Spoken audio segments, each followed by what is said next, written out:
Welcome back to G-Man-P, the Great TV.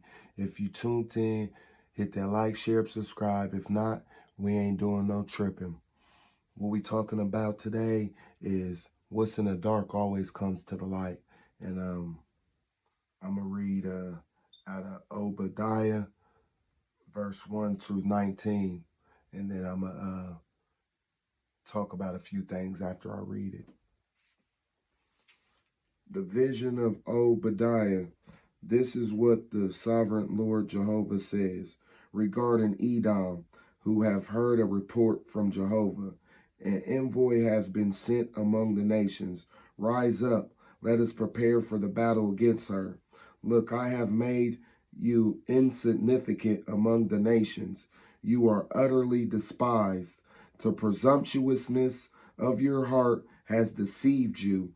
You who reside in the retreats of the crag, dwelling in the heights, saying in your heart, who will bring me down to the earth? Even you making your dwelling high like the eagle, or if you place your nest among the stars, I will bring you down from there, declares Jehovah. If these would come to you, robbers by night, how utterly you will be destroyed. Would they not steal only what they wanted? Or if they were grape gatherers, who would come to you? Would they not leave some gleanings behind? Oh, Esau has been searching out how his hidden treasures has been sought after. They have driven you to the border. All your allies have deceived you. The men at peace with you have prevailed against you.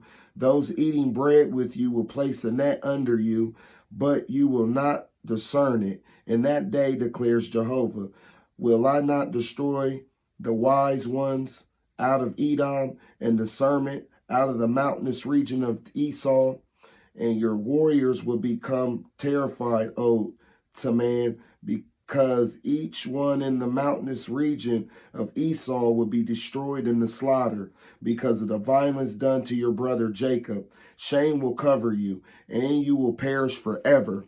On the day when you stood off to the side, on the day when strangers took his army into captivity, when foreigners entered his gate and cast lots over Jerusalem, when you acted like one of them, you should not gloat over your brother's day on the day of his misfortune. You should not rejoice over the people of Judah on the day of their perishing, and you should not speak so arrogantly on the day of their distress. You should come into the gate of my people in the day of their disaster. You should not gloat over his calamity in the day of his disaster, and you should not lay your hands on his wealth in the day of his disaster. You should not stand at the crossroads to slaughter his escapees, and you should not hand over his survivors in the day of his distress. For the day of Jehovah against all the nations is near. As you have done, so it will be done to you. The way you treated others will come back on your own head. For in the way that you have drunk on my holy mountain, all the nations will keep drinking constantly. They will drink and gulp down. They will be as though they had never existed. But on Mount Zion will be those who escape, and it will be holy. And the house of Jacob will take possession of the things belonging to them. The house of Jacob will become a fire, the house of Joseph a flame, and the house of Esau like a stubble. There will set them ablaze and consume them, and there will be no survivor of the house of Esau, for Jehovah himself has spoken. They will take possession of the Negeb and the mountainous region of Esau, of the Shephaliah and the land of the Philistines. They will take possessions of the field of Ephraim and the fields of Samaria, and Benjamin will take possession of Gilead to the exiles of the ramparts. So pretty much, you know what I'm saying? On somebody's downfall, you don't laugh at them. You don't, when somebody something happens to somebody, somebody's disaster today, you don't laugh at them. You know what I'm saying? Because whatever you do unto someone, it's going to happen upon you. So you just got to understand, however you treat people, you getting stocked, somebody's going to end up stalking you. Somebody trying to mess you up from going to work and stop your kids from eating, somebody's going to do that to you. So be very mindful on how you treat people and what you do, like laughing at somebody because of their calamity, or laughing at somebody because they might have made a mistake, because you might make a mistake that's worse than him. You know what I'm saying? But you don't laugh at them. You wouldn't want nobody laughing at you.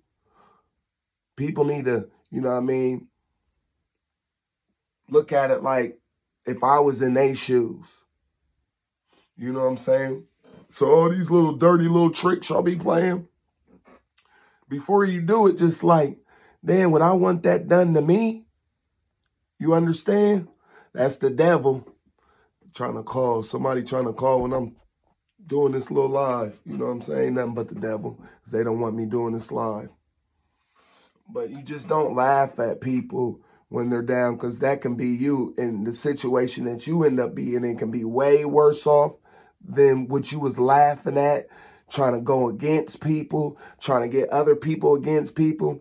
It wouldn't be so funny. It ain't so funny when it happens to you, is it? It wouldn't be so funny. So watch how you treat people, and you know what I'm saying? Don't laugh at nobody's downfall. Don't laugh at nobody's mistakes, because we all make mistakes. There ain't no human that has a heart, eyes, and is breathing have not made a mistake. We all make mistakes. So for all these people to think just because you in a high place and you got a position, that don't mean you can make mistakes too. You can make bad decisions too. But don't knock the next man you don't know nothing about. You know what I'm saying? Because that same, how you trying to come at that person, it can be done to you way worser. So just watch how you treat people. You know what I'm saying? And don't laugh at other people's downfalls, and you know what I mean? Because it ain't going to be so funny in the shoes on the other foot, is it? So everybody that was tuned in, good looking, who wasn't, we ain't doing no tripping. Peace.